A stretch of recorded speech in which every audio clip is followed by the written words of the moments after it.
Hi guys, welcome to Scaling the Heights webinar. We had the first webinar, Scaling the Heights webinar. This is the second series in our program. We're having a conference in August. It's going to be so remarkable. So this is the second of the series we're going to be having, called The Economic and Social Value of Leadership in the 21st Century. Guys, you don't want to miss this. So we have many things packed for today. Jennifer, can you share slides, please, for slide one? Yes. This topic is intriguing. Think about it, the economic and social value of leadership in the 21st century. And I said something here. I said leadership core is about developing your giftings. Your giftings can include your skills and your talents. They are both your acquired attributes, which is something that you're born with. So something that you're naturally gifted at. It can also be your talents, something you go to school to learn, or maybe a craft. So they include your acquired attributes and your inherent attributes. And what you do is you use it to serve humanity with excellence and integrity. Guys, look at this. These are key points you don't want to miss before we fly tonight. I said there that it includes your skills, your acquired attributes, and your talent, your inherent attributes, that you serve humanity with excellence and integrity. This defines the scope of leadership. And I said here, who are you serving? You're serving humanity. How do you serve with your leadership skills? You serve with excellence and integrity. And what do you serve? You give service. Next slide, please. Now, look at this. The hallmark of leadership. Guys, look at this. The hallmark of leadership. If you were at the Scaling the Heights webinar, you remember we spoke about the ladder of success. We said you start from existence to survival, so you're thriving, then you want to think about impact, then purpose and legacy. So think about it. I said here, the depth and quality of life you can live is dependent on your ability to grow into higher levels. We've said that in the last webinar. But look at this. I said the platform that offers you the maximum reward is leadership. So the platform that offers you the maximum reward is leadership. I say, which is when you take responsibility. You can't do much and in life without taking responsibility, guys. The outcome of your life is dependent on you taking responsibilities. It's not on other forces like government or your parents or your employers, guys. Followership does not offer you that much flexibility, as you must always obey rules and regulations. You must always obey commandments. I said, look at this. Look at it. I said, no one ever made history by obeying rules. So you don't get rewarded by obeying the traffic lights. No. But you attract the attention of law and power when you break rules. Major reason, this is one of the major reasons for the anomaly we see in 21st century. Because most people have seen that, if you obey rules, you don't get rewarded. If you do things the right way, you don't get rewarded. That's why we see things that are rampant now on social media and in 21st century, because the more you break rules, the more you receive the attention and the attraction of people. The more you influence people, the more you get rewarded. So we have many people who have broken too many rules. Now that was the extreme of it. Yes, you don't get rewarded for obeying rules, but when you break rules, you get the attention and all of that. That's why people now, they do crazy things on social media nowadays. I said that many people have broken too many rules. That has led to irresponsibility and immorality in a bid to get attention and influence. Work with me, guys. Now, look at this. If you're talking about the economic and social value of leadership, I said leaders, they emerge. They don't jump out. No one comes out of the blues, guys. That's one of the things we want that many people are doing today. They just want to emerge. So I said that sharpness as an adult will start from childhood development. We have to be able to deal with the nightmares of life.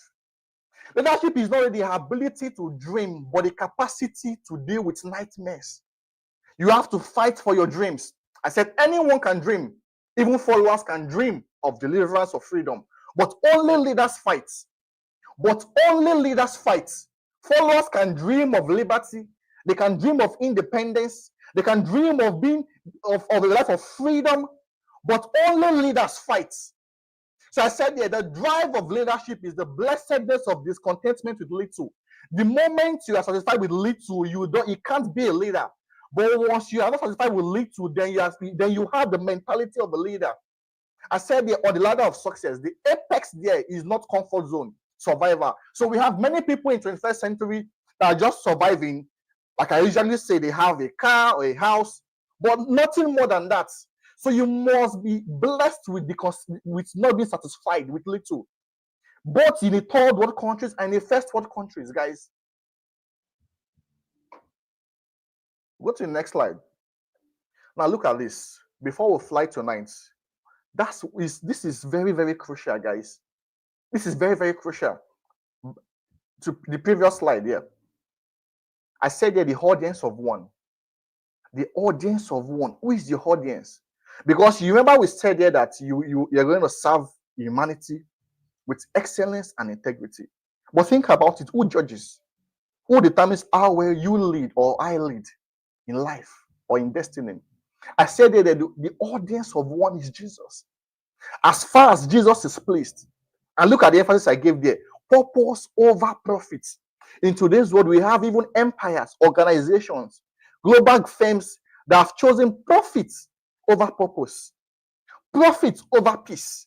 But you, as a young leader, imagine, I must tell you right now that your emphasis should be on purpose and peace more than profit. So your audience should be Jesus. Think about it, guys. I said, when you go for an audition or an interview, there's a crowd. Yes, when you go for any interview or audition, you go for a show, there's a crowd, but there's a panel of judges. Yes, you're gonna perform for the crowd, isn't it? Yes, the crowd, they will dance, they will jubilate, but who judges how well you did? Is the judges, is the panel. So if you're smart enough, you should perform to please the judge. Definitely. You should perform to please the judges and the panel rather than the audience. That many times I will show that people will please the crowd, they will jubilate, but they'll still end up being evicted because they didn't please the judges. And I said that Jesus is the only accredited judge that can lead. Look at this. Historical men pleasers. Pontius Pilate knew that Jesus Christ was not guilty. But for the fear of the crowd, he signed off Jesus for crucifixion. Look at King Saul. He knew he was not supposed to offer the sacrifice in the Bible. But for the praise of the people, he disobeyed and he was dethroned. Look at the lesson there. You can't be an effective leader if you're a man pleaser.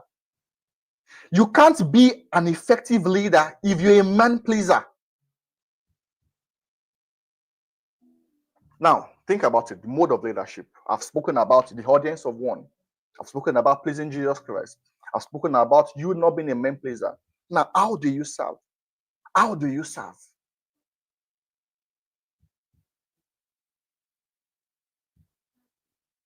Yes. I said, he that must be great among you must first be a what? A servant. Backslide. He that must be great among you must first be a servant. Must first be a servant. And that's one of the major challenges we have in 21st century. 21st century. We have many leaders that have emerged, both in religion, in politics, and in business, who are usurping authority and lording it over their followers. So they see leadership platform as a privilege to go usurp authority, not to serve. They go there, and those are the people that are involved in corruption and scandals. Look at this scripture there. He said, I have found David, my servant, and I've anointed him to become king. That if you must please Jesus Christ, the mentality you must have is servant leadership. You placing humanity, the people you're serving, and doing it with excellence and integrity. Without that, you usurp authority over the people you're leading or you're ruling over. And that's one of the things, that's a challenge we have in 21st century. Leaders that go and usurp authority, both in first world countries and in third world countries. The accredited pattern of leadership that leaves a lasting legacy is servant leadership. Servant leadership. Dual mentality of a leader. So you're saying servant leadership. Yes, definitely. Remember, I said followers can't lead. They can't fight for freedom. They can think about it. So that means you must have a dual mindset. Yes, you must exhibit your leadership in a servanthood way, but you can't think like a servant. So there's a dual mentality of a leader. And I said they're the good guy. That's every leader must be a good guy and a bad guy. Across your leadership tenure, whether it's in government or even in destiny, you will never always be a good guy. And you will never always be a tough guy. You need a blend of both. And you see it there. I said you need the blend of humility and calmness. You need the ruthlessness and the microaggression. Leaders do indeed show up as good guys and tough guys. You will always need an element of humility and calmness, microaggression and ruthlessness to be able to lead. Look at this. I said, Jesus, he drew little children to him. He drew them to him. But at one point or the other, he was flogging people out of the temple. You see that dual mentality there. That's one of the reasons we have issues in today's world. And young people cannot rise because you are all being too nice. Yes, you should be nice. You should be humble. You should be calm. But in fighting for your dreams, in scaling new heights, in leading, you can't always be humble and calm. There are some times that, depending on the situation, you might need to be aggressive in terms of chasing your goals. I say knowing what element to display is relative to the situation, to the context, to the audience and scenario. So that's why, as a leader, you need wisdom.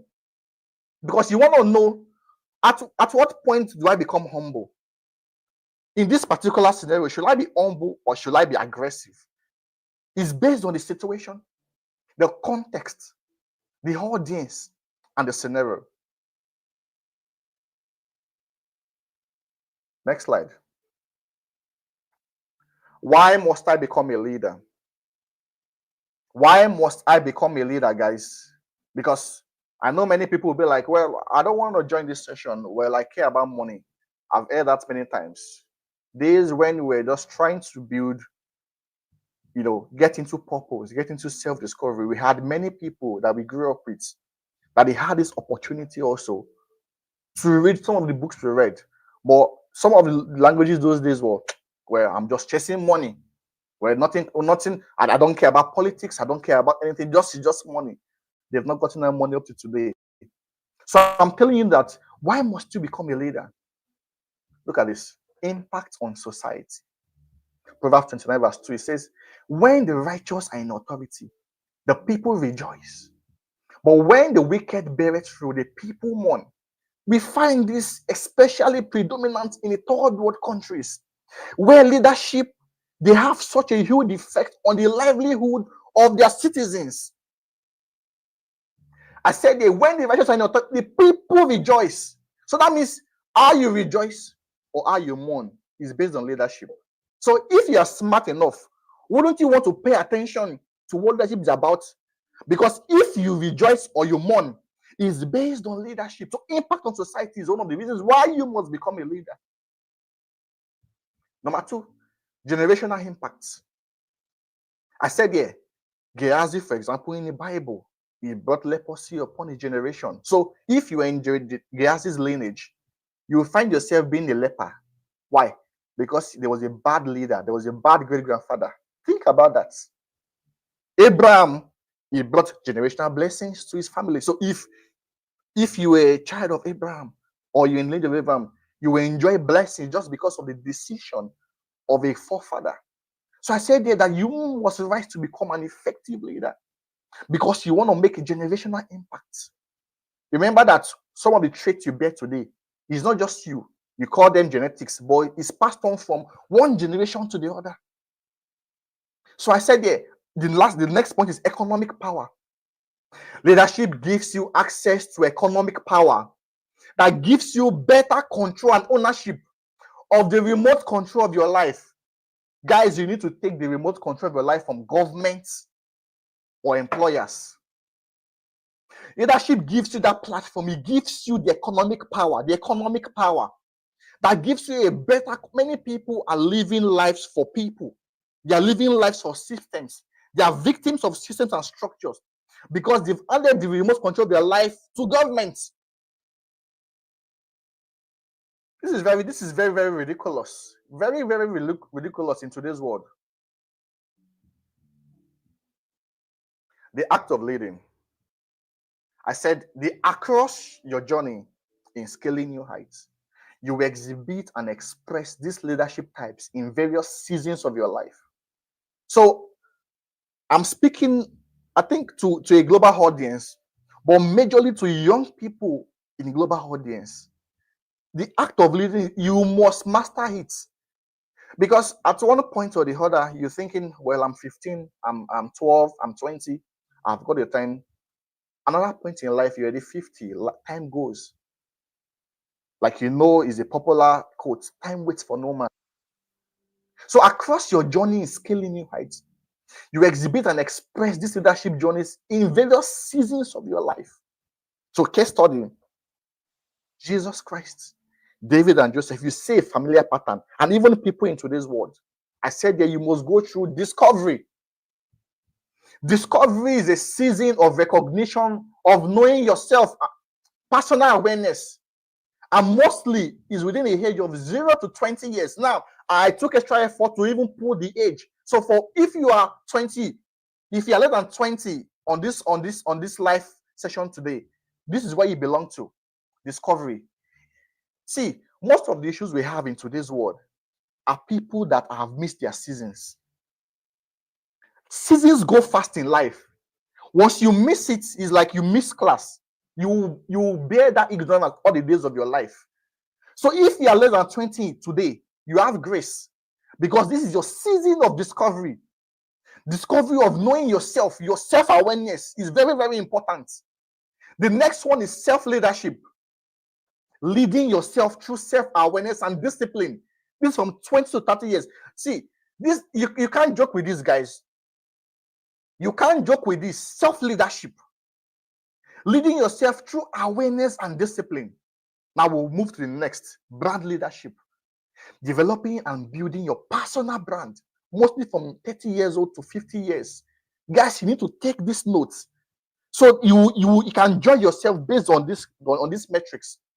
And the last one is corporate leadership, leading organizations and institutions, mostly from 50 to 70.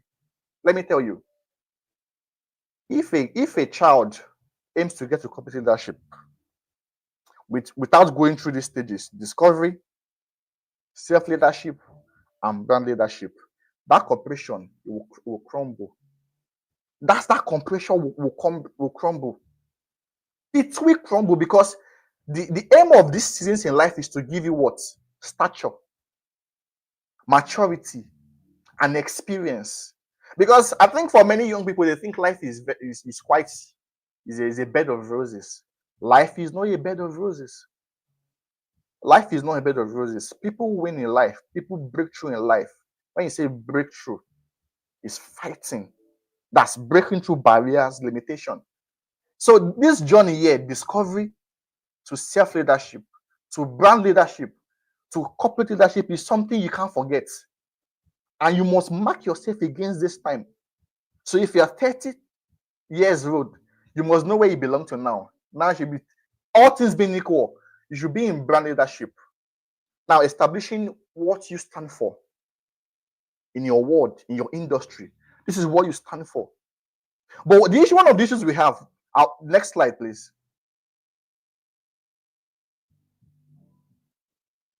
We have many people that want to lead corporate organizations.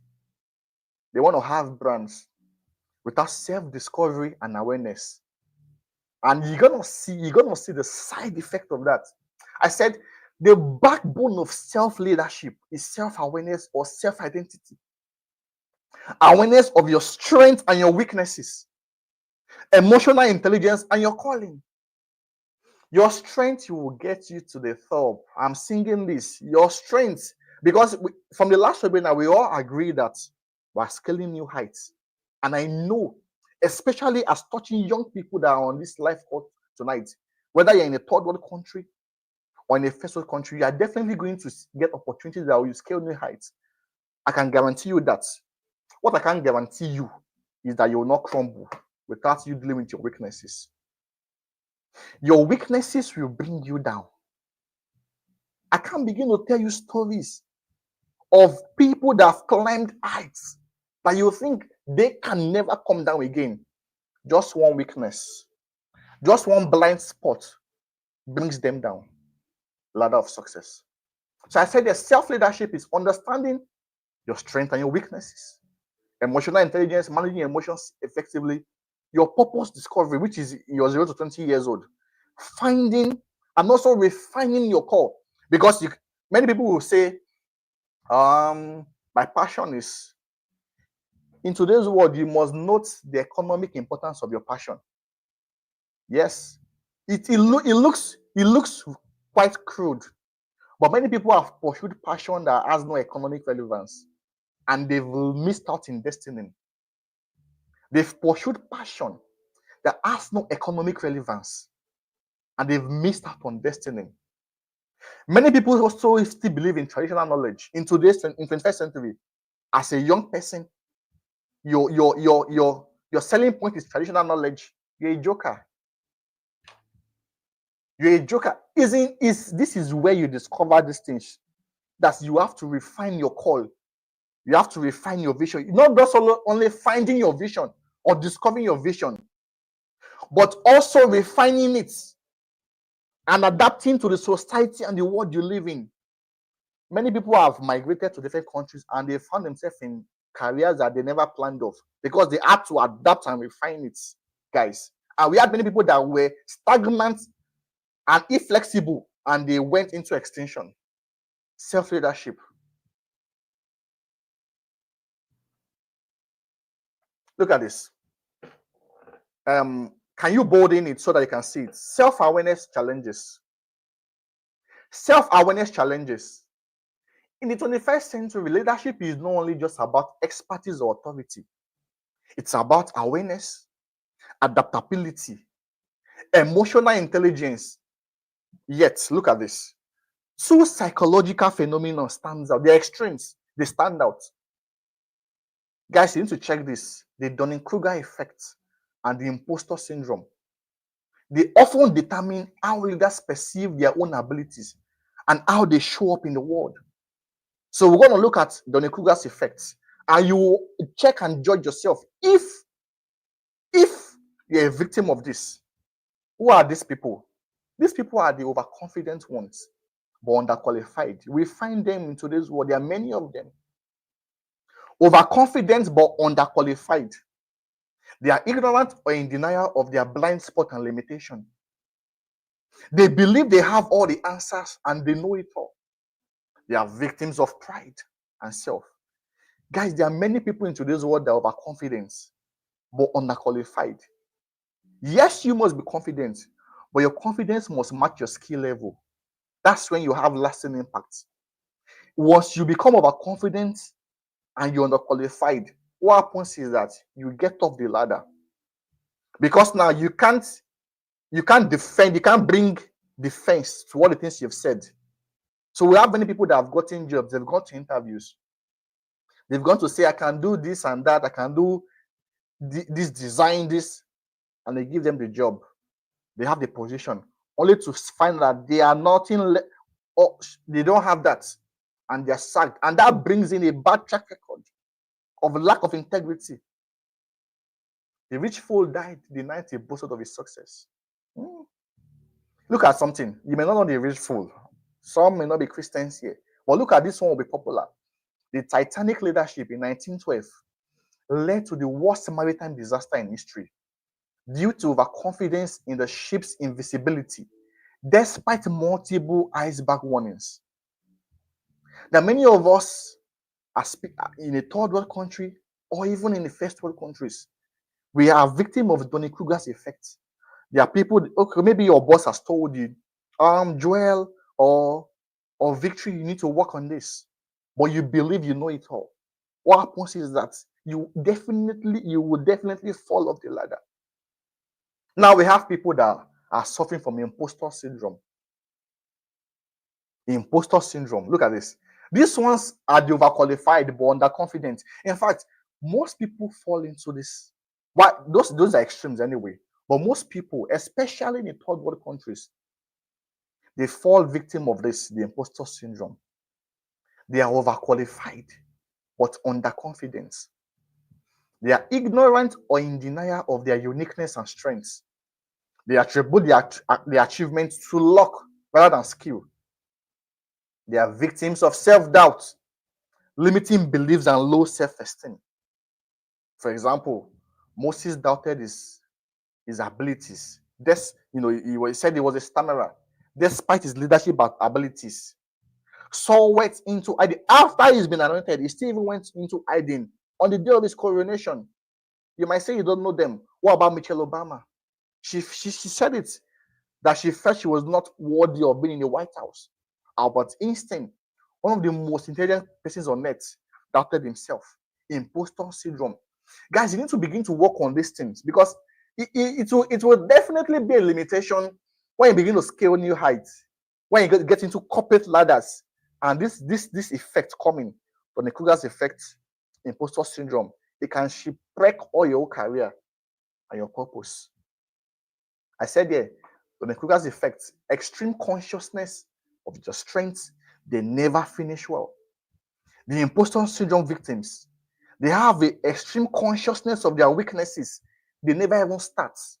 They never take giant steps. They are always within safe limits. They are always within safe limits. The other ones, they take steps that make them, they fall, because you jump into things that you don't have capacity for. You definitely fall. And why the other ones is they never even take steps. They never achieve anything. Next slide, please. We go unveiling leadership. The unveiling leadership. I said here, self-awareness. The hallmark of self-awareness is sincerity. Self-awareness is a core of effective leadership. Shakespeare said something in 1603. To thy own self be true. See, guys, if you lie about your strengths, you can lie to the world about your strength and your weakness. If you lie to yourself, to your own self about your strength and your weakness, once you lie to yourself, that lie will be exposed by the public. The second one is self-identity. I said self-awareness gives you an understanding of your self-identity. You see, these things are in steps, so you can't confuse them. You start with self-awareness, knowing your strengths and your weaknesses. But after you move over, you now begin to understand, okay, what's my uniqueness? What are my weak points? What are my strengths? Self-awareness gives you an understanding of your self-identity.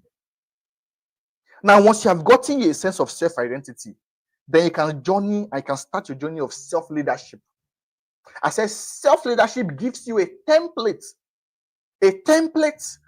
for self-leadership. That's self-identity gives you a template for self-leadership. That's a template, not those things there. Then I said there, personal branding. Self-leadership gives you a platform for personal branding. That means as you have led yourself so well, you've achieved remarkable individual successes.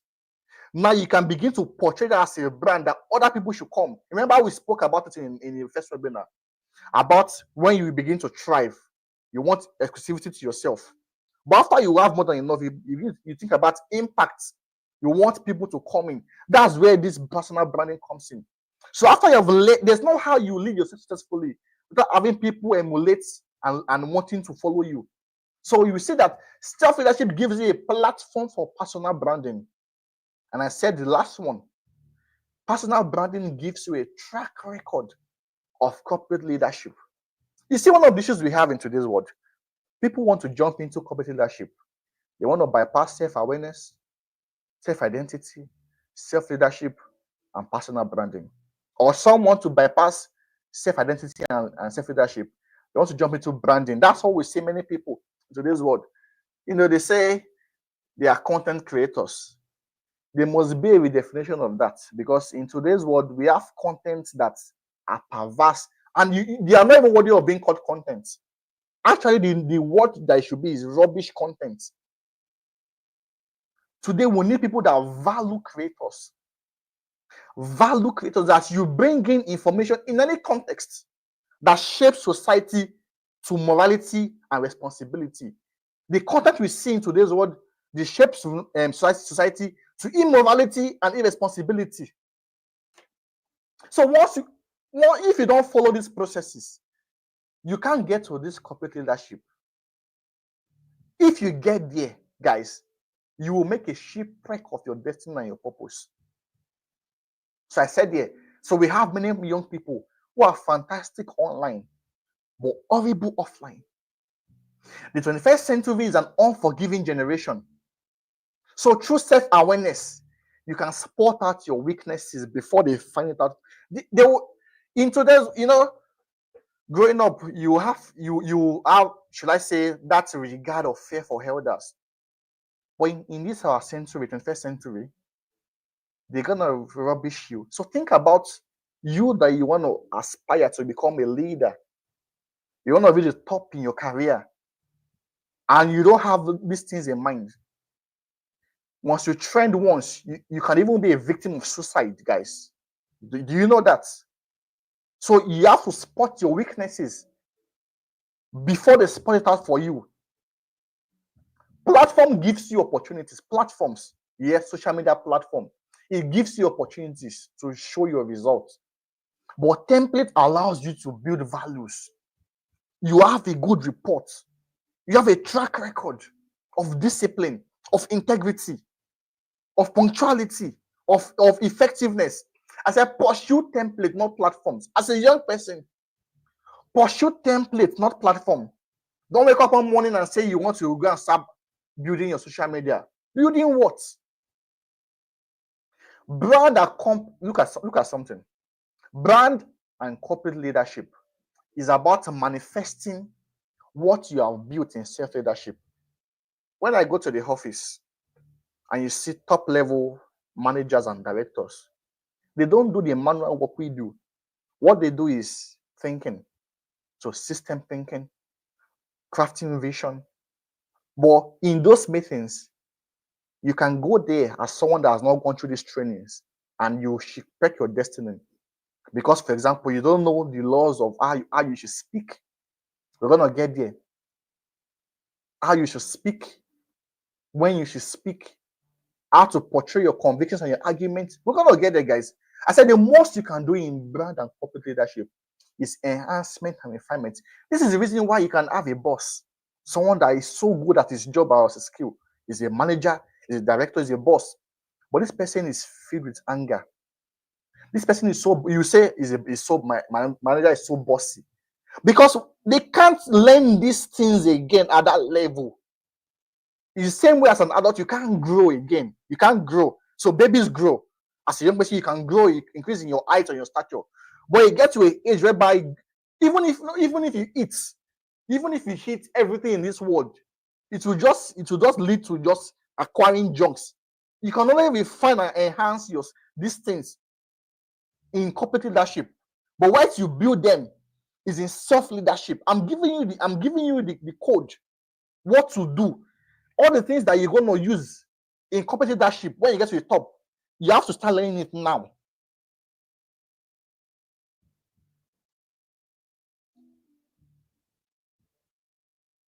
The journey of self-leadership. I'm going to dwell much on this, guys. Because think about the topic, the economic and social value of leadership. Guys, you're gonna, if you can't even handle basic things like self-leadership, you can't make a mark in the corporate world. So the big question is, what must I develop in self-leadership? So I've been speaking about self-leadership, self-awareness, identity, understanding your strength and your weakness. What should you develop as a young person, as someone in his mid-30s, in your 40s, maybe? You must develop your communication skills. See, guys, I know you've heard these things. Your social media, you've heard these things, but you need to understand what is the mentality behind these things. Your communication skills. You need to develop your conscience, self-esteem, and sound mind. The last one is you need to develop your capacity. Guys, you need to write these things down. Your communication skills. your conscience, self-esteem, and sound mind. And the last one is capacity. If you don't develop this in self-leadership, you will not even get to corporate or brand leadership. You will struggle. Next slide, please, Jennifer. Building effective communication skills. Can you bold in it so that they can see it? Thank you. Look at this. Effective communication is the core of leadership. Effective communication is the core of leadership. It involves not only expressing your ideas clearly and concisely, but actively listening to understand other people's perspective. Guys, I'm prepping you for corporate leadership. I'm your coach. But when you get there, you don't just speak your mind. When you get there, you have a thought in your heart. If you're in a meeting, for example, board of directors, you will not just say things on your mind. You will first of all have a thought in your mind. You will refine it. You will check the context. You will check the audience there before you speak. That's what they do in corporate leadership. I know you as a young person, you just think, I must speak my mind. And even Facebook will tell you what's on your mind, and you just blab it. You just pour out like a cow pouring out milk. Your powers on your mind. Then in the next 10 years, you're a leader and they come and refer back to your old posts and you're in shame. You can't be someone that's gone through our trainings here in King's Counsel and be a victim of that. So already I'm telling you that you can't just be saying what's on your mind on media. It includes written, verbal, and non-verbal communication, which enables you to communicate vision, build trust, inspire action, and resolve conflict effectively. This is what they do in top level leadership. But you must cultivate it in self-leadership. I said here, you don't just listen. By listening, you can build your listening skills only through calmness. I've heard many people say, oh, you're a good listener. These things are not things that are inherent attributes. That's what you came with. Nobody was born a good listener. They are acquired attributes. Many people are still using inherent attributes. They've not acquired things, acquired attributes to your lives. You develop it through calmness. There is no leader that can lead effectively when he's tense, always tensed. A leader, should I say, the basic template of a leader is calmness. You must always be calm, no matter the situation. Even if things go well or things don't go well, your demeanor should always be calmness. Look at this. Philemon 1 verse 6. Look at something there. This scripture, for me, is one of my best scripture. Is one of my best scripture. He said that the communication of your faith, think about that, that the communication of your faith might become effectual. I'll stop there. Faith there, for those that have done English, is what is the most important there. But they've made communication the adjective. What qualifies faith? Faith can be your belief system, your truths, your values. But I'm telling you that how you communicate it makes it effective. The effectiveness of anything is based on its communication. It's linked to its communication. It can be saying the truth, but it will be perceived as a lie because of the communication. Many people have said things in obscurity that's haunting them in limelight. People, hear me. They've said things in obscurity when they are the backside of Ikorodu in Lagos State, then Ogun State, then a village in southwest London. They don't know that they will get to the UN headquarters. They've said these things. It has gone on social media. It has come to haunt them in limelight. That the communication of your belief system, that the communication of your truth, that the communication of what you believe in is made effectual. Guys, communication skills. You can't communication skills. Communication skills. Look at the next. He said, in Ecclesiastes 10, verse 20. He said, curse not the king. No, not in thy hearts, and curse not the rich in their bedchamber. Look at the emphasis there. For a bird of the air shall carry the voice, and that which hath wings shall tell the matter. This thing is a parable for social media. That was a prophecy for social media.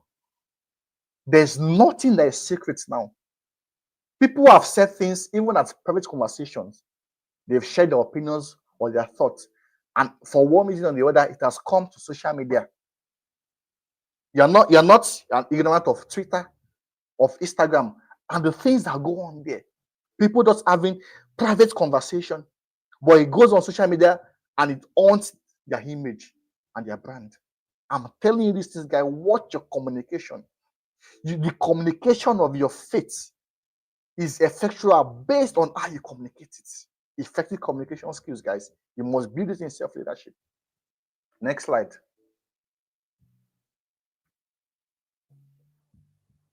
Look at something. I'm going to give a case study. John the Baptist is a prophet in the Bible. Look at something. He had a flaw in communication due to the lack of exposure. In the Bible, he lived mostly in the wilderness. Do you know what wilderness means? It means absence from light and exposure. But what happened? Look at something there. I need to charge my battery.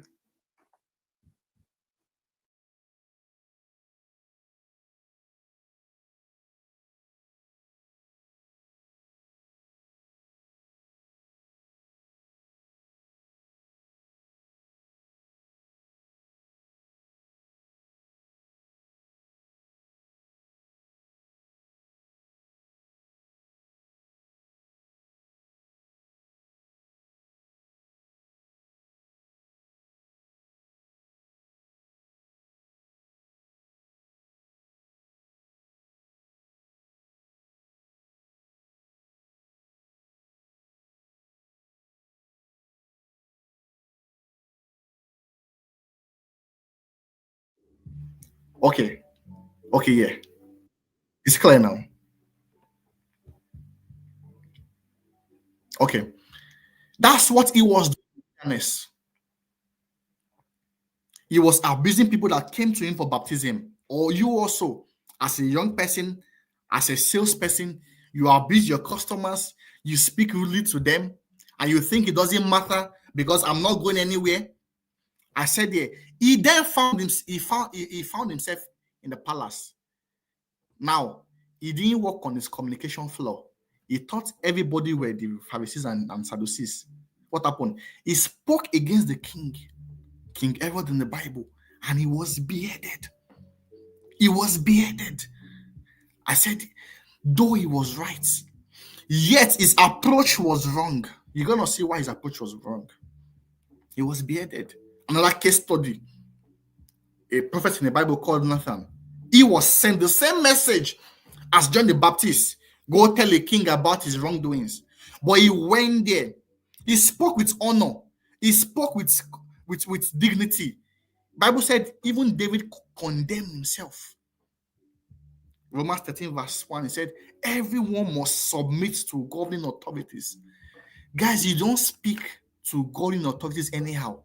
I know many of you speak anyhow to your leaders or your politicians or your pastors on social media.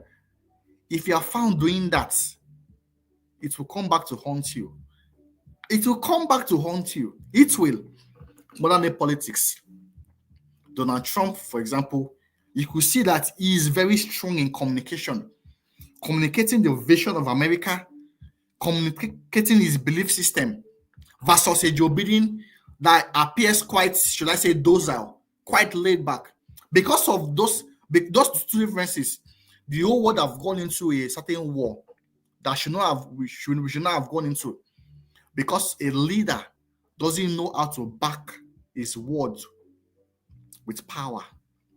Donald Trump was re-elected into government. Before he came, he made certain statements that even the whole world recognized. Communication as a leader. He didn't build that in the White House. He built that many years ago when he was young. I've read Donald Trump's book before he even became a president. You could see the consistency of mentality there. Guys, if you can get these things right, effective communication skills, knowing when and how to speak, backing your words with power, knowing when to be quiet, there you will definitely get to the top and scale new heights. Next slide, please.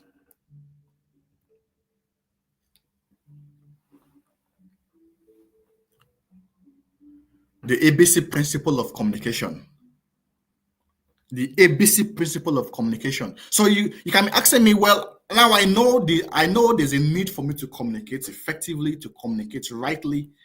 How do I communicate? I call it the ABC principle of communication: audacity, boldness, and confidence. What's audacity? The courage to challenge norms and limits without worrying about consequences. Thinking differently and daring to speak up, even when it's unpopular.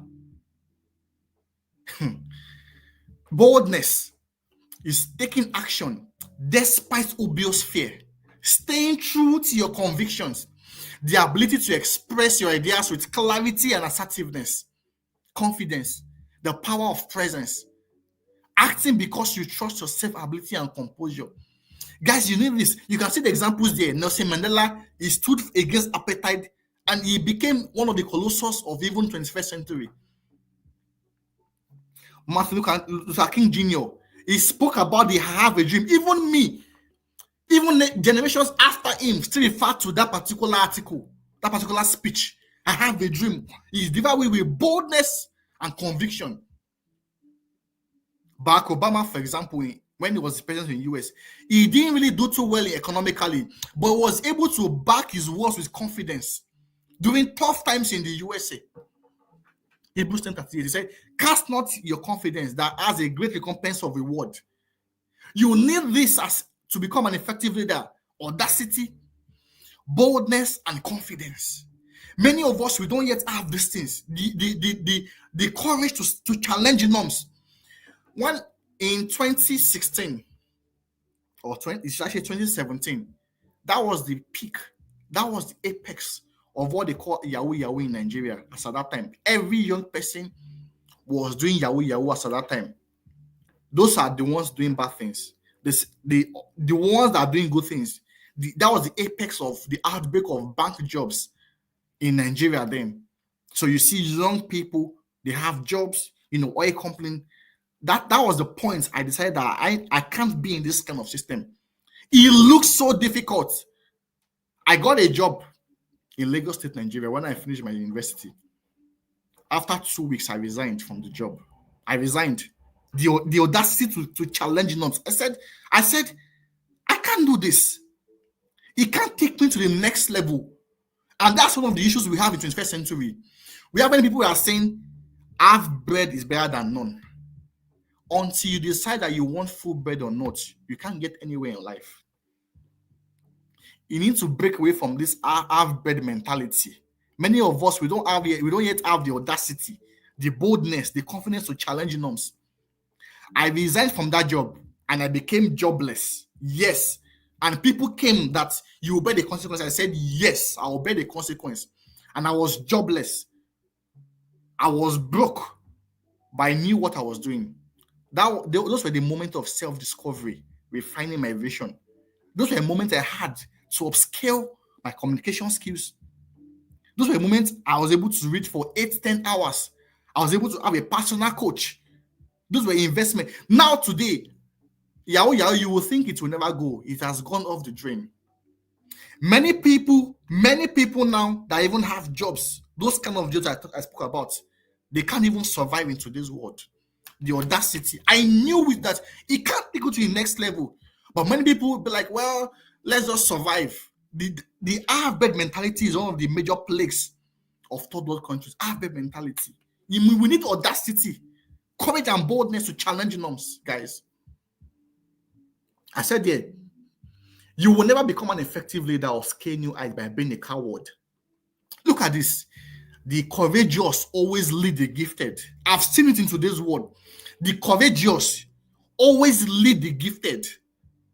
The courageous always lead the gifted. Think about, you have to get this. Those who are bold, they're audacious, they will lead you that you are skillful and you have talent and you are gifted. So what's the action point?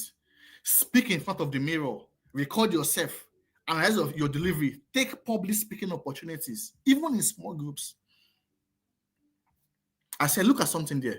You need to intentionally build and develop your ABC principle, especially if you are from a third world country that try to make you a coward when you oppose authorities, your elders. They try to shut you up in the name of respect and honor. And you come into a first world country and you can't even compete with your colleagues because you don't even know how to speak your mind. You've been brought up to hold your thoughts, to communicate honor and respect for others. So you need to build your ABC principles. Look at something. People watch movies and sports because of the actors and the players, not for the backroom staffs, not from behind the scene. You can't live life being behind the scene all the days of your life. You must come and act. You must come and become the person that will become the center of attraction. We have to fly, guys. Next one is conscience. Conscience, self-esteem, and sound mind. I said here, good conscience keeps you from corruption, temptation, and scandal that comes with leadership. Self-esteem, it keeps you from jealousy, hatred, and betrayal in competition.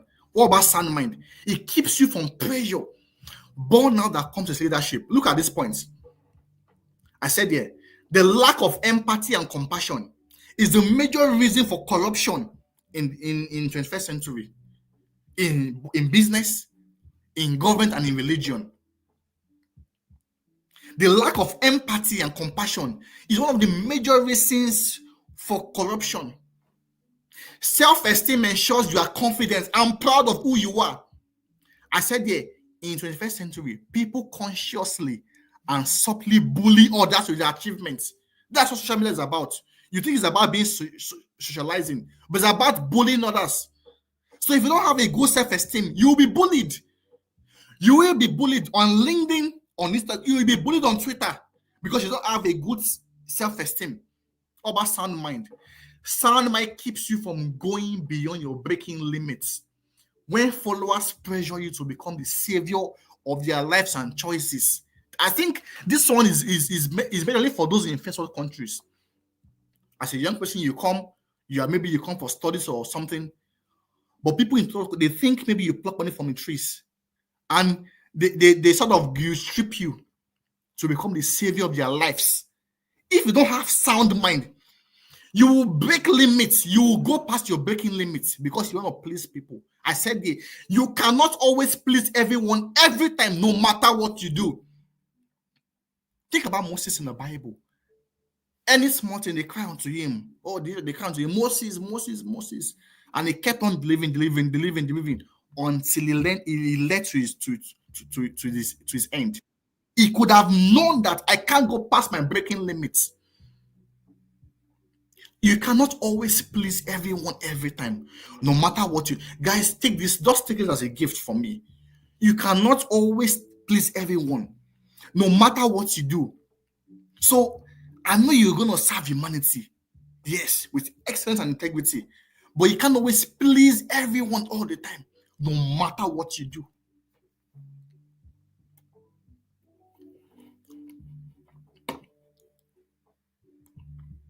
Now, what are the routines you cultivate in self-leadership? We're gonna go soon to brand leadership, but after self-leadership, there is no how you will not become a brand leader, a global leader with this kind of mentality, with what I'm teaching you guys. I said your routine should be, and you need an engagement routine and retreat routine. I said you must cultivate your sense of belonging, building healthy relationship, your allies, and mentorship. You must be in touch with the community. So for those people that are antisocial, for some people that put their phone on DND, away from the world, on the altar of my father, you are losing out on what it takes to be leader. Leadership involves sharing yourself with people. So you must be in touch with the community. You must have a tribe and inner circle. I said here, look at this. Jesus Christ went for all the feasts. So they say feasts, that's parties in his time. He went for the Passover feast, the Pentecost feast, feast of dedication, and the feast of tabernacle. Jesus Christ had inner circle of friends, Peter, James, and John. What about you? How many friends do you have? Some of you don't even have any friend. I said there's less competition at the top. Yes, everybody wants to get to the top. But it is lonely at the top. It can't be lonely at the top. Great leaders need trusted confidence. I can't stress this enough. Even God will have to come down in the cold of the day to come and meet Adam, to come and commune. He said, come, let us reason together. Who are you reasoning with? You young person there. You adults there. I said, bad guys generally hang out in gangs, but good guys come in single. Many people still possess a loner mentality. Alone. And the Bible said, it is not good that a man should be alone. If the Bible has said this is not good, then there's something there. Now, you've cultivated your engagement routine. You're in touch with your community. You are online on social media. You want to see what is trending. Yes, you must follow global trends. Definitely. You must see, guys, you can't be ignorant. You can't like exposure. You must know trends in life. It could be social, it could be entertainment, it could be sport. You must know something. You must be a follower of trends. If you don't follow trends, you can't trend. If you don't follow trends, you can't trend. I said there also the retreat mentality. You must value solitude and quietness. Think about that. So I've said there that you must have a sense of belonging, you must be out there. But you must also value periods and times of solitude and quietness. A time for retreats, personal reflection, and meditation. Any leader must be able to derive joy and peace without any external influence. Jesus Christ, I said, that was social before. At many times, he also withdrew from his disciples and even the multitude to places to go and even pray and think and meditate.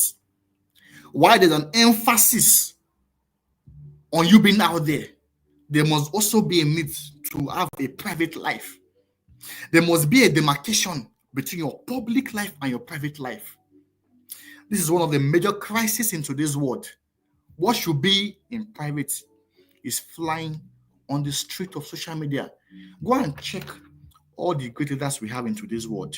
You will not know anything about their personal routine, their day-to-day activities. That's what keeps the sanctity of their leadership. But you, young leader, you're everywhere. Hey, this is how I wear my clothes. This is how I brush my teeth. This is what I'm doing in the name of content creation. Let's leave that, guys.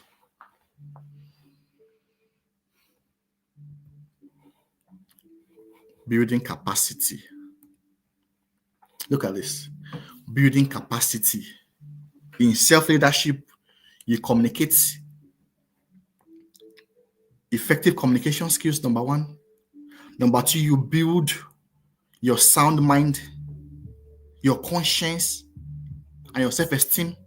The third one is you build capacity in self-leadership. I said, God can have so much to give you, but your heart can shrink it. You cannot lead globally with a local mindset and capacity.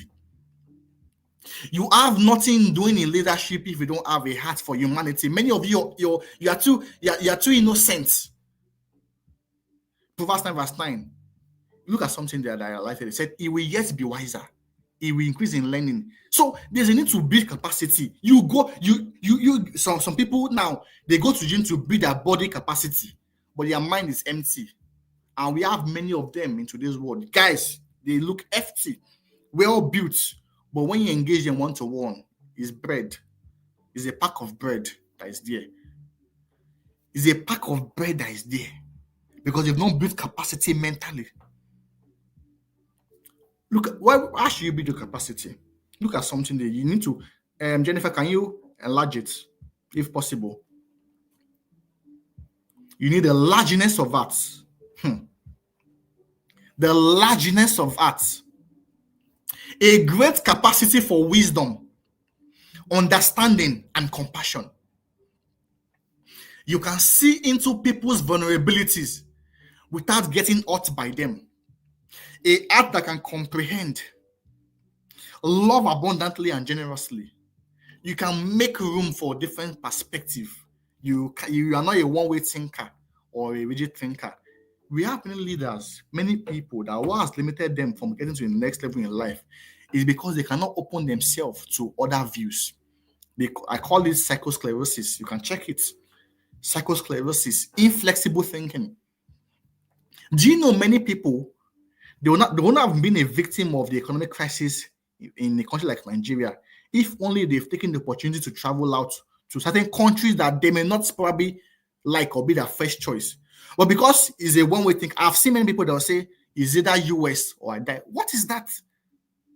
That is a victim of psychosclerosis.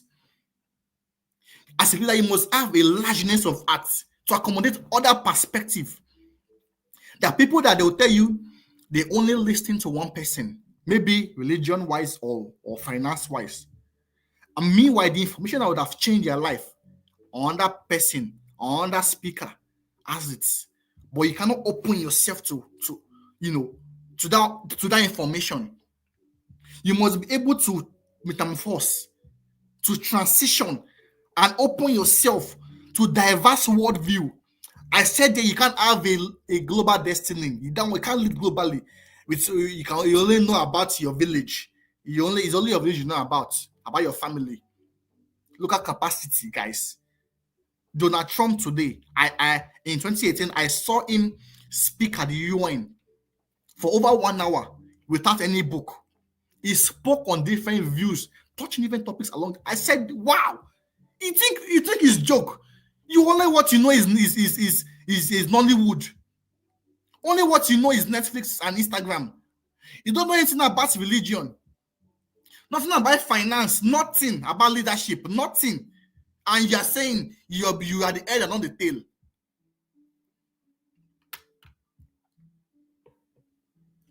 The second one, okay, before we finish it, I said it makes you balanced, whether you are receiving praises or criticism from people. Many people, because one person insults you, they crumble. You know, some comments, they are life-changing comments. If you have not yet had largeness of that, someone can say, you are really proud. And that day, if you don't have this largeness of that and self-esteem, you can crumble your confidence because maybe the person might be insecure from you displaying confidence and boldness. So you're proud. Those things are things that affect many young people. Comments from their friends, this guy, he does too much. And you'll be like, I don't want to do that. I want to conform to my friends. You don't do too much. You live to please people. Second one is openness of heart, a willingness to learn, listen, and receive from others. I've said that. A heart that is vulnerable, humble, and open to new experiences. A state of trust, teachability, and emotional availability. The mindset that you can't know it all. These things are things that you must always possess at any point in time. Largeness of heart. That's your heart is like you have many parts inside you. If only a crumbles, another part erupts again. You also need openness of heart to be able to receive from others. Awareness of your systems around you. For every Moses, there's the Israelites. There's a Aaron, there's a Joseph. There's a Joshua. For every Mark Zuckerberg, there's the social media. And there's us here using Facebook. There are people, those people, they will have people around them. If you don't have openness, you can't receive. You can't receive. Key thought here. Look at something. Look at this analogy. If there was a rainfall and you get a bucket, now the rain is falling outside. Now what you just get is a small bucket, a small bowl, maybe a cup there, and you just go outside to go and take water, isn't it? Instead of a big drum or a tanker, people will think, or you will even think, it was showers of blessing. Meanwhile, there was also capacity for you to have abundance of rain. So what you get from life most times is not all that there is. And this is speaking for those that are called, they are called believers. Many people are believers in confession. In their mindset, they are unbelievers. Yes, they are believers in confession, but in their mindset, they're unbelievers. They live like a believer, but they think like unbelievers. No capacity. No capacity. Look at this statement here. Donald Trump, you hear him saying he came to make America great again. Look at the scope of the mentality, the capacity they've built that he can make America great again. Mark Zuckerberg said he wanted people to communicate with one another globally, global mindsets, global vision. Facebook. Jesus Christ said he came to die for the sins of the whole world. Solomon asked for wisdom to lead the people. Joseph was enthroned to save his people.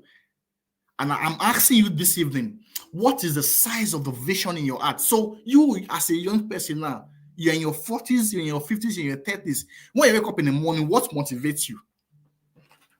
What motivates you? For me, King's Counsel has been my major priority as I got the marching order that I need to start pushing this agenda outside. And I told someone, I said, give me 2 years. This is a global vision. This is a global vision. And I didn't start saying it from today. For many years, there are people online now that are on this live stream now that we knew back then. Many of them will, this same conviction has been consistent over the years. Guys, what is the size of the vision in your heart? There's always a big picture than what you're seeing now. What you're living right now is fake life. Wake up from your sleep now and begin to envision greater things. A perspective from the from global view. What mark do you want to make in your life, in your generation? Not just tea and bread. You can't chase survival your life. This would be a waste of time if your whole life was based on just tea and bread. There's glory at the top, guys.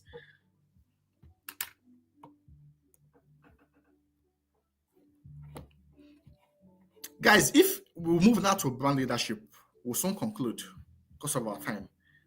If you pay attention to these things we've discussed, effective communication, building your self-esteem, conscience, and sound mind, and capacity, the sky, there's no how. Even if you were told that you never make it, you can laugh them to scorn. For example, I was told that I will never travel out in life, and it was supposed to be true, except that these principles, I said it in the first webinar, that prophecies are greater than principles, but your foundational values were smart prophecy. Your foundational values will crumble any prophecy. I was told I will never travel out, and it was true by a true prophet of God. But I'm here today. I've not traveled. I've gone to different countries. You don't know. You're not yet ready, guys. Prophecy. You're not yet ready, guys. If you build these things, capacity, your sound mind, your conscience, and your self-esteem, and you now begin to communicate your visions, the earth will open up. It will make way for you. Brand leadership. In brand leadership, what we do there is value creation and problem solving. So if you have not big capacity in self-leadership, you will come here and you will waste the time of people. You will become a nuisance to civilization. Your capacity to solve societal problems and bring value to the table is what makes your brand unique. Why is King's Counsel unique? Why is it going to be unique into this world? It's not just teaching people about these things, but we're going to be coaching people about, we know that, yes, we accept it as the entry point that you're getting to your next level, yes. But that when you get there, we want to be the one that will engineer your mindsets. And we're solving that aspect because many young people today don't have a sense of vision, direction, and purpose. And that's our own office here, Counsel to Kings. And as many of you that are here today, you might think, well, I'm just I'm just a small person. I'm 20, I'm 15, I'm 30. You don't know what you are. Like I said, you're living a fake life. If you apply these principles, you will become a wonder to yourself. You become a wonder to yourself. So capacity to solve societal problem and bring value to the table is what makes you unique. I said there, credibility and authenticity is what differentiates one brand from another. I said what you use to maintain credibility is your foundational values. Look at this. Light is attractive. Everyone goes to where there's light. That means once you possess light, people will come to you. So if I tell you now right now that go and on the lights or go and put a light there, where do you look at? You look at up. So if you want to be up, don't try to go up. No, you have lights. You have light, you will be up automatically. They put the bulb up in the house. They don't put it under the bed. So you are trying to be up. No, don't be up. Just have light and they will put you up. Light is attractive. Everyone goes where there's light. There are different categories of light. We have the candle under the bushel, the city on the hill, and the light of the world. I say what brands one light from another is intensity. Intensity determines usage. Look at this. You can increase your intensity so that you shine brighter by keeping the lights on. If you go and check this thing, is what they call is in project management. Keeping the lights on means keeping your knowledge bank on. Every point in time, you must always be increasing your intensity. There's no day that I will not listen to something that shapes my mind. There's no day that I will not, even is it that I'm reading a book, I'm listening to an audio sermon or something, or a podcast. Look at you, you want to lead global companies. In a whole day, you're not investing in your lights. It's very difficult, guys. Corporate leadership.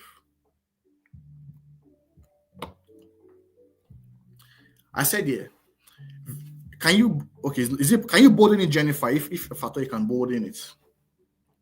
I said in corporate leadership, look at this guy. Yeah, we're gonna round up soon.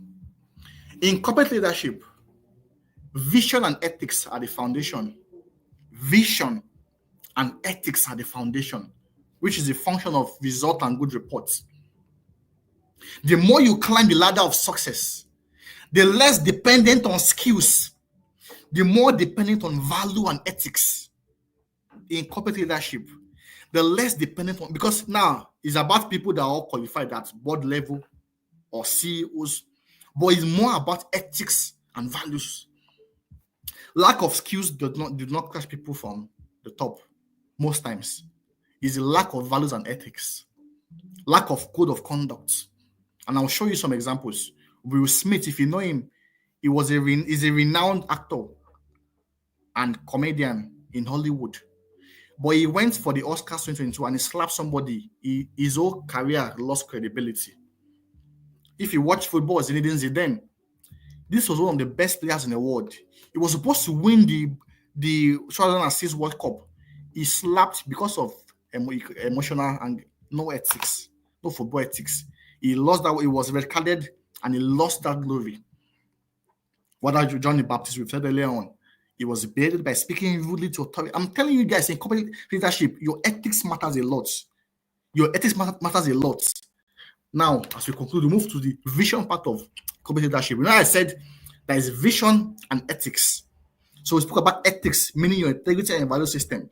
But now, what about your vision? This thing, you can't miss this. I said you must have in-depth understanding of market systems. Now, this is for those that are already in the corporate world. You're an entrepreneur. You know, you have a brand. I said we have classes of people. We have the pioneers, number one. We have the early followers, number two. And we have what we call the late entrants, late arrivals. The major issue we have in 21st century, especially in third world countries, is that most people, they are latecomers in the game of power and innovation. So they are not the pioneers. They are not an early follower, but they are late arrivals and late entrants. These people. This is where most of us belong to. I say leaders are trailblazers and pioneers. They are pace setters. Because what it grants them the unusual advantage, the non-equal advantage that monopoly gives. I'll give an example. Dangote, before some of us even had sense, he has trailblazed the cement industry in Nigeria, and he was able to secure monopoly that's up to today. He is the number one person despite other cement industries. Think about this guy, guys.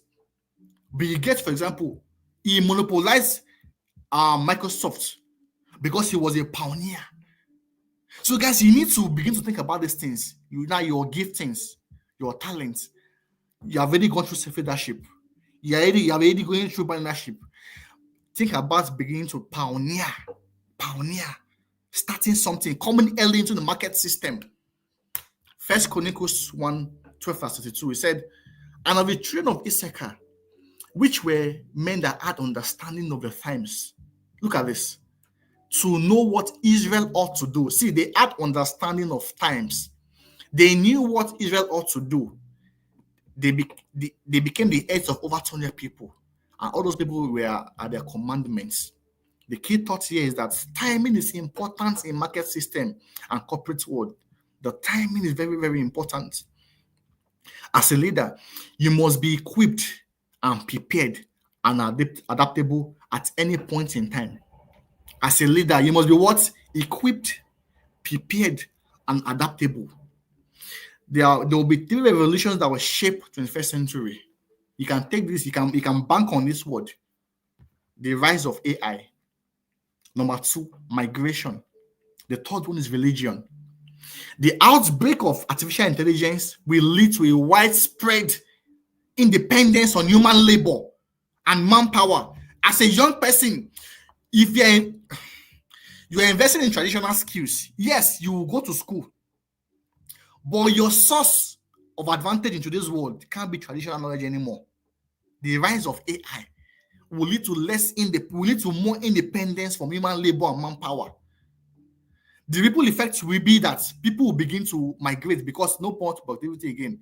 They'll begin to migrate from different countries all over the world, both from first world to third world, third to first world. And because of that, there will be a byproduct of a new belief system forming. Religion will be touched, and we are seeing the effect in today's world. As we close tonight, action points. You must have a social media presence. Now, so you already know the level you are. You know who I'm speaking to here. Join different groups you seek to influence.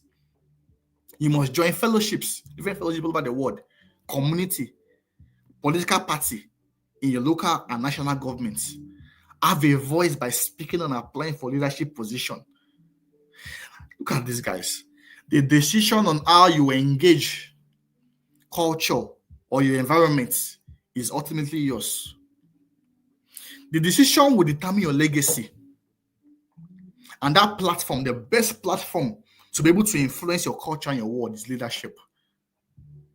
And that's going to be our next webinar because it's a series. We started from scaling the new heights to the value of leadership and the economic side of it and social part of it.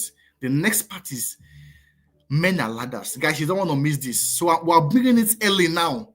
You can't miss this, guys. Men, in this UK, this same UK that people are in, I've never had to apply for a job.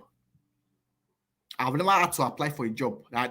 didn't submit any CV to get my job because I saw this topic, men and ladders, the value of mentorship in 21st century. My mentor did my CV for me in my company. I never had to do any CV. So I know what I'm speaking about, guys. So you can't miss this, 27th of March, Thursday, 27th of March, men and ladders. Jennifer, can you share the link, the Google form on the chat so people can register? You can't miss this, guys. I don't know if you have any questions tonight. Let me see it on the chat if you have any questions, any thoughts, anything that strikes that stood out in today's. I need to say that. I need to say that we have not said that time, guys.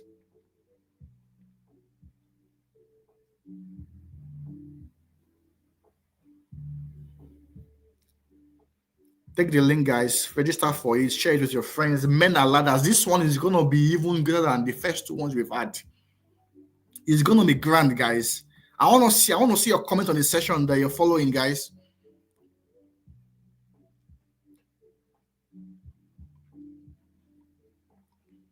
Okay.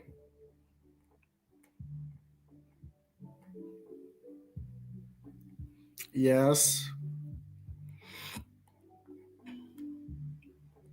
Is the link accessible for them, Jennifer?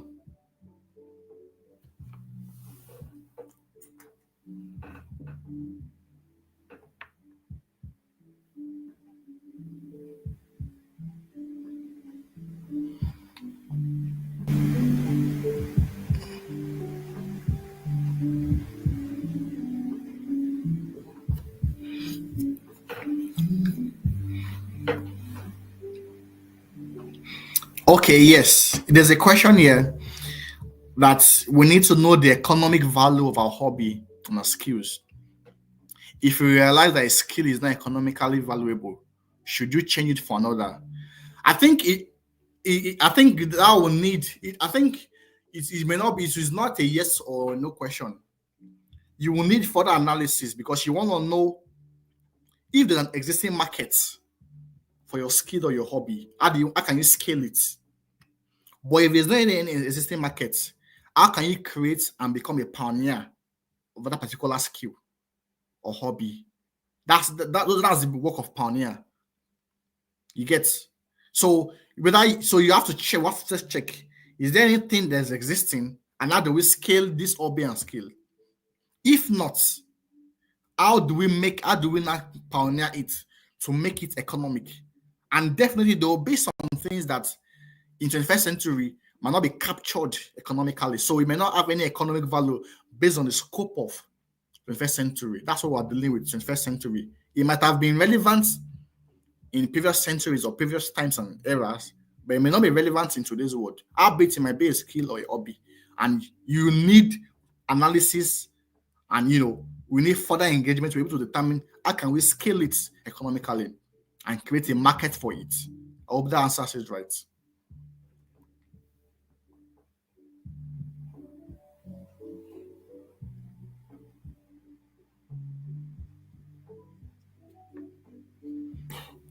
Yes, we just have 4 minutes more.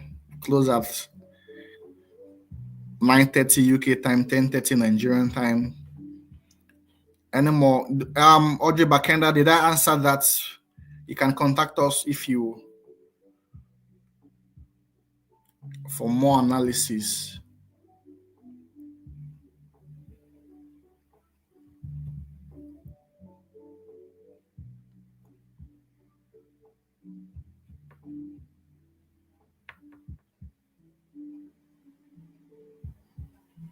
Okay, guys, just register for the conference. Post it. I wanted to share any notes you've gotten. We're gonna even release some of the notes. Some of the notes we produced from this conference for your use. You can always go through them again. You don't want to you don't want to forget this in a hurry, guys. So remember Men and Ladders Conference, the value of mentorship in 21st century, Thursday, 27th of March. Want to see you there, guys. Thank you very much, guys. You can log off now. Thank you, guys. Thank you, guys, for joining.